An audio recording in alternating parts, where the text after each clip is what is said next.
jika terjadi ketidakpuasan dan lain-lain, kemudian melebar kepada keinginan yang tidak sejalan dengan keinginan tujuan bernegara dan berbangsa, maka inilah yang kadang-kadang menciptakan terjadinya pelanggaran HAM. Saya suka memberikan istilah, memimpin Papua itu orang harus selesai dengan hidupnya. Betul. Kalau dia selesai dengan hidupnya, Tinggal dedikasikan dirinya. Dan yang terjadi kan sepakat. Orang belum selesai sama dirinya. Masih mencari sesuatu di tengah-tengah ya, kerumitan ini. Ya.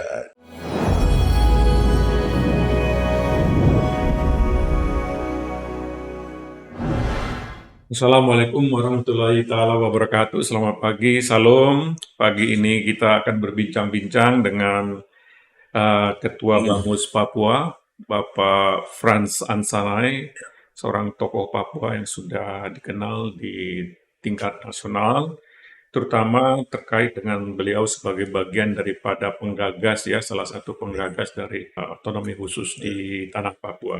Nah, pagi ini Pak Frans kita mencoba untuk berbincang-bincang tentang situasi HAM dan pelanggaran HAM yang sedang berlangsung maupun yang terjadi di masa-masa lalu, dari perspektif bagaimana kita mencoba mengatasinya, seperti juga yang ditekankan oleh Bapak Presiden, bahwa tanpa meninggalkan proses pro justisianya, penyelesaian bersifat humaniter juga harus dikembangkan agar terjadi proses healing di antara penderita atau para korban dari kasus-kasus pelanggaran. Bagaimana pendapat Pak Frans mengenai pendekatan pemerintah ini? Ya, baik. Selamat pagi Pak Imron dan pemirsa. Berbicara tentang pelanggaran HAM yang terjadi masa lampau maupun yang sementara terjadi, memang tentu kita harus merujuk kepada Undang-Undang 26 tahun 2000 tentang perbuatan pelanggaran HAM yang bisa terjadi dari pribadi maupun institusi atau kelompok terhadap hak-hak hidup daripada orang lain. Nah, untuk konteks pelanggaran HAM yang terjadi di Papua baik masa lampau maupun saat ini, memang tidak terlepas daripada pemahaman perbedaan persepsi tentang bagaimana hidup berbangsa dan bernegara di dalam negara Kesatuan Republik Indonesia. Nah, yang kita pahami bersama bahwa persoalan Papua atau dahulu Irian Barat itu sudah selesai di dalam negara Kesatuan Republik Indonesia. Nah, jika terjadi ketidakpuasan dan lain-lain, kemudian melebar kepada keinginan yang tidak sejalan dengan keinginan tujuan bernegara dan berbangsa, maka inilah yang kadang-kadang menciptakan terjadinya pelanggaran HAM, baik disengaja maupun tidak, baik secara pribadi, perorangan, atau kelompok, baik oleh lembaga, negara, institusi, yang sebetulnya masing-masing pihak menjaga kedaulatannya. Nah, berbicara tentang negara, tentu kedaulatan negara akan didahulukan. Nah, berbicara tentang hak individu untuk menunjukkan persepsinya terhadap sesuatu yang diinginkan, pasti akan berbeda dan reaksinya pun akan berbeda. Dan itu yang kemudian terjadi pelanggaran. Tetapi kita juga bersyukur bahwa dalam perjalanan sejarah bangsa kita sampai hari ini, bukan saja Papua, Aceh, dan di beberapa tempat, negara saat ini di bawah Presiden Jokowi ada upaya untuk penanganan secara serius, secara baik, bermartabat, sehingga semua pihak ada yang tidak merasa dirugikan, tetapi tidak juga merasa terlampau diuntungkan melampaui batas. Baik, Pak Frans tadi mengatakan bahwa pemerintahan di bawah pimpinan Presiden Joko Widodo saat ini memberikan perhatian khusus Ya, terhadap upaya-upaya meremedi ya, yang menyelesaikan masalah-masalah yang terkait dengan ya. pelanggaran HAM tidak hanya di Papua, Tidak juga hanya di Papua. di wilayah-wilayah lain Ya, di Indonesia. Saya masih teringat bahwa salah satu atau beberapa pelaku dari pelanggaran HAM di kasus pelanggaran HAM berat di Paniai juga sudah dihukum ya. sudah dihukum. Dan ini juga menunjukkan bahwa upaya pemerintah Ada untuk keseriusan ada untuk, keseriusan ya, untuk menyelesaikannya secara hukum. ya, Tapi dari perspektif Pak Frans sebagai putra daerah asli ya, ya. kira-kira apakah pendekatan penyelesaian dengan menggunakan hukum adat itu juga merupakan salah satu pilihan yang viable, yang bisa dieksplor ya, tanpa harus meninggalkan pendekatan-pendekatan lain. Ya, memang pendekatan secara formal hukum itu amanat undang-undang. Tetapi untuk daerah tertentu kan ada karakteristiknya. Di Papua itu kan banyak hal bisa diselisihkan di luar hukum formal. Misalkan hukum adat. Tetapi hukum adat pun bisa dibicarakan, dirundingkan, sehingga tidak terlalu fenomenal untuk merugikan pihak yang lain. Ya, Nah, namanya hukum konvensi kesepakatan. ya. Mana yang harus Tapi apakah dikedepankan? itu juga bisa Saya difasilitasi kira oleh itu bisa. Pemda setempat ya Bisa. sebagai Sebetulnya bisa. katakanlah penguasa teritorial di Bisa, situ? sebetulnya bisa. Bisa ya. Tergantung sejauh mana pemerintah daerah membangun komunikasi publik yang baik dengan tokoh-tokoh masyarakat, tokoh adat, dan intelektual setempat. Kemudian memahami duduk persoalannya itu seperti apa. Nah, saya melihat begini, Pak Prof. Banyak kali memang pelayanan publik yang belum berjalan secara maksimal. Sehingga ada upaya-upaya perorangan atau pribadi mengedepankan kemauannya melampaui batas. Nah, Pemaksaan kehendak begitu. memaksakan kehendak. Nah, kalau pelayanan publik itu baik, saya kira hal-hal yang kita khawatirkan terjadi pelanggaran HAM itu tidak akan mungkin terjadi. Karena itu pertanyaan Prof tadi tentang bagaimana pendekatan yang dilakukan pemerintah daerah, kata kuncinya ada di sana gitu. Nah, sehingga penanganan penyelesaian HAM pun juga bisa diselesaikan dengan cara pendekatan pemerintah daerah melalui tokoh-tokoh masyarakat dan lain-lain. Dan pelayanan publik yang paling penting adalah bagaimana mensejahterakan mereka sebetulnya. Itu kata kuncinya sebetulnya. Yang menurut hemat saya juga katakanlah pelanggaran-pelanggaran HAM di masa lalu ya, dan yang kemudian berlanjut sampai saat ini menjadi lebih lebih seksi karena ada unsur-unsur dari kelompok tertentu Oh iya, untuk menggunakan iya. ini sebagai salah satu alasan Untuk tujuan tertentu. tujuan tertentu Iya. mencapai aspirasinya, apakah itu sifat separatisme Dan atau itu tujuan-tujuan politik bisa. lokal lainnya. Bisa. Saya ambil contoh aja, Prof, bahwa ada kejadian yang sangat fenomenal pasca Undang-Undang Otsus dan reformasi dan Undang-Undang Otsus. Tetapi kesininya putra-putri dari korban yang dianggap melanggar HAM dan sebagainya itu sangat welcome terhadap bangsa dan negara.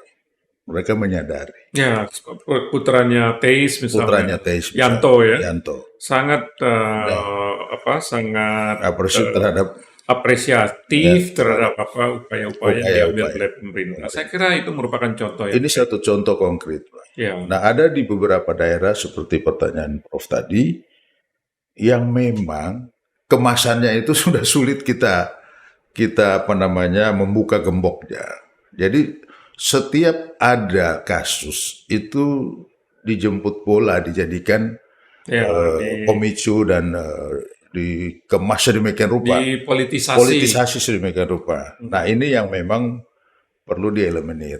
Jadi gerakan-gerakan separatis memasuki arena publik umum dari masyarakat dan kehidupan sehari-hari ini yang merusak tatanan. Jadi kalau begitu Pak Frans setuju ya, edukasi publik ini sangat penting mengenai agar jangan dicampur adukkan satu peristiwa pelanggaran HAM Sangat dengan isu-isu yang isu-isu yang bersifat bersifat politis. Karena kalau ini dicampur adukkan, tidak, kemudian orang akan iya, terbakar iya, emosinya seolah-olah ini iya, ada kaitannya dengan tujuan-tujuan iya. tertentu. Dan negara saat ini sangat concern terhadap itu dengan baik. Hmm. Yang saya lihat, kita tidak melihat di dalam penyelenggaraan di daerah intervensi negara yang dianggap liar sehingga hal Ya. itu menjadi apa namanya selalu dianggap bahwa negara tidak menyelesaikan. Sebetulnya tidak. Ini kita sebetulnya punya negara yang sangat sangat manusiawi sebetulnya menurut saya. Nah, contoh misalkan Prof kemarin itu Presiden datang ke Aceh memulai dari Aceh dan nanti akan di wilayah lain akan diselesaikan. Baik secara yudisial maupun non yudisial, maka dilakukan yang pertama kali non yudisial untuk memberikan jawaban terhadap korban-korban yang dianggap korban pelanggaran HAM sekian lama dengan memenuhi kebutuhan mereka. Ini kan sesuatu yang luar biasa. Ya. Nah, kalaupun ada bukti-bukti yang kuat, maka akan ditempuh secara yudisial, seperti yang disampaikan oleh Menteri Koordinator Hukum. Ya, sebenarnya juga Presiden juga mengatakan dengan tegas ya bahwa penyelesaian non Ya, justisial tidak menutup kemungkinan ya, penyelesaian ya, secara hukum secara gitu. hukum. Jadi ini sebenarnya pendekatan yang sangat balance Ya, yang sudah ditetapkan Presiden Joko Widodo ya, yang mudah-mudahan ini bisa dijadikan ya. pedoman Pedoman ya, bagi kita untuk di Papua untuk baik di Papua maupun maupun di mana di saja. mana saja di Setuju, Indonesia. setuju. Dan yang satu lagi, Prof, kita apresiasi juga dengan perubahan dinamika politik di Papua hari ini dengan pemberian daerah otonomi baru ini memudahkan penanganan Hmm, kasus-kasus pelanggaran. sepakat. Jadi kalau dulu sulit kita mengikuti benang kusutnya terlalu rumit dan panjang. Ya, itu saya ingin menggarisbawahi apa yang disampaikan Pak Frans ya, bahwa otonomi khusus itu memang salah satu Iya, tujuannya adalah memperpendek jalur logistik, iya, betul. memperpendek rentang Birokrasi, kendali iya, birokrasi, sehingga services itu, pelayanan ya, masyarakat itu iya, lebih cepat, lebih tepat, dan iya, lebih murah ya, karena lebih dekat iya, kepada masyarakat yang iya, dilayaninya. iya, Tentu saja di bidang hukum juga. pasti. Nah, kita berharap dengan adanya pengembangan dari provinsi di Tanah Papua ini juga bisa mempercepat proses penyelesaian masalah-masalah termasuk Pelanggaran HAM. pelanggaran HAM yang terjadi di Itu yang kita, kawasan itu. Saya kira itu tepat sekali. ya. Jadi buat saya pribadi ya, saya melihat Papua masa depan dalam perubahan iklim politik hari ini, pemberian daerah otonomi baru dan akselerasi pembangunan yang dilakukan oleh pemerintah, sebetulnya banyak harapan yang sangat baik.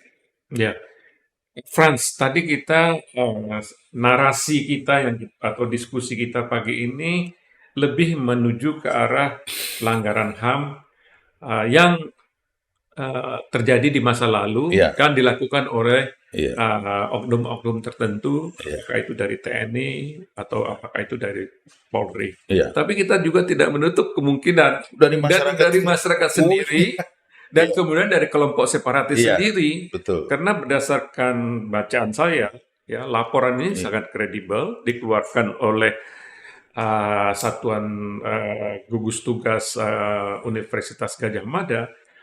Mereka menemukan fakta bahwa yang terbanyak melakukan masyarakat, pelanggaran HAM itu malah iya, masyarakat dan kelompok separatis. Sampai tahun yang lalu itu ada 300 kasus iya, yang dilakukan oleh mereka, dan itu dilakukan mereka gambarkan dengan grafik ya apa yang mereka lakukan itu.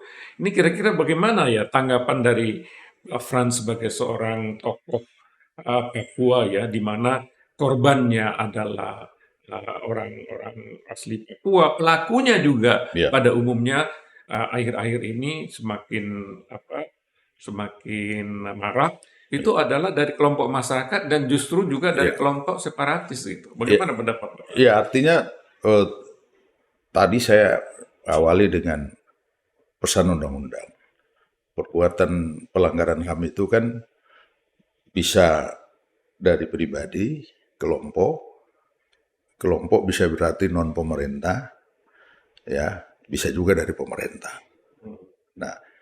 Nah, kalau dikerucutkan kembali, kita sepakat bahwa kita menuju sebuah perubahan yang dicanangkan oleh pemerintah hari ini lewat presiden dengan optimis, ya.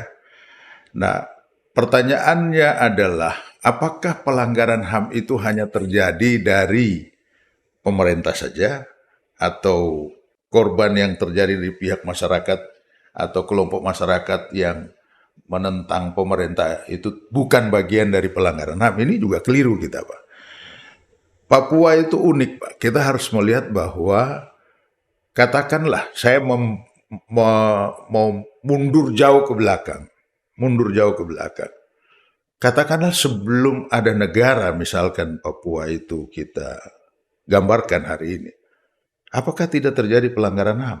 Sementara pola hidup masyarakat yang masih seperti kami, ya masih sangat jauh dari masyarakat lain, itu kan nomaden.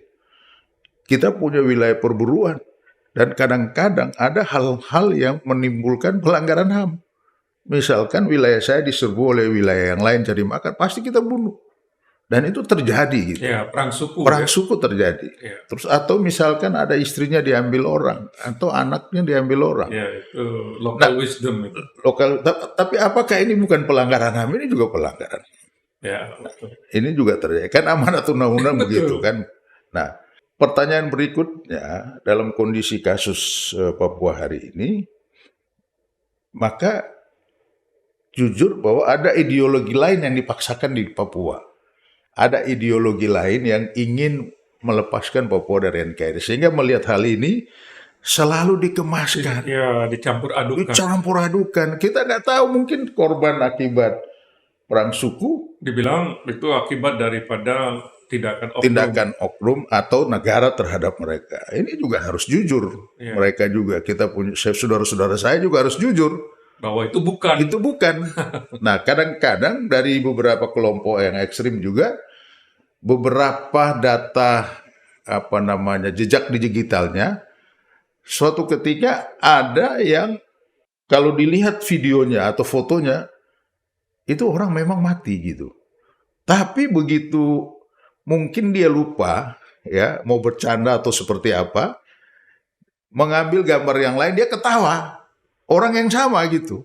Ya, artinya dia melakukan manipulasi. Nah, ini oleh kelompok yang tadi Prof sampaikan. Jadi kelompok radikal separatis ya kadang-kadang memanfaatkan isu-isu itu. Jadi saya kira kita sebagai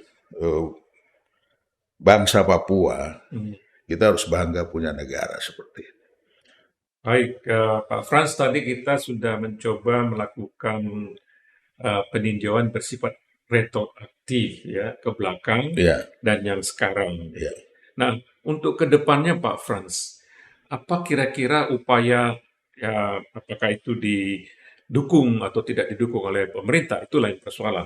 Kira-kira cara-cara untuk melakukan self healing bagi para korban dari pelanggaran HAM terutama di tanah Papua. Ya, saya kira pemerintah hari ini di Papua harus jemput bola terhadap itu, melibatkan tokoh-tokoh masyarakat yang rasional menurut saya, tokoh agama, dengan mengesampingkan semua kepentingan. Kalau outputnya melihat kepada manusia, kepentingan jangan dibawa.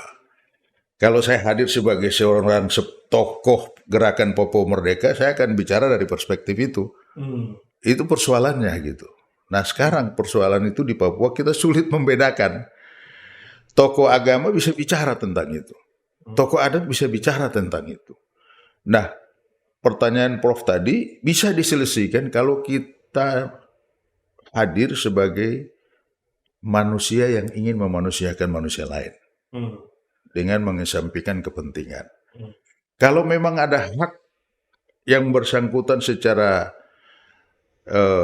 pendekatan non hukum, ya kita lakukan seperti saran presiden. Nah, kemudian layanan publik yang baik, Kira-kira kalau penegakan hukum kita yang baik.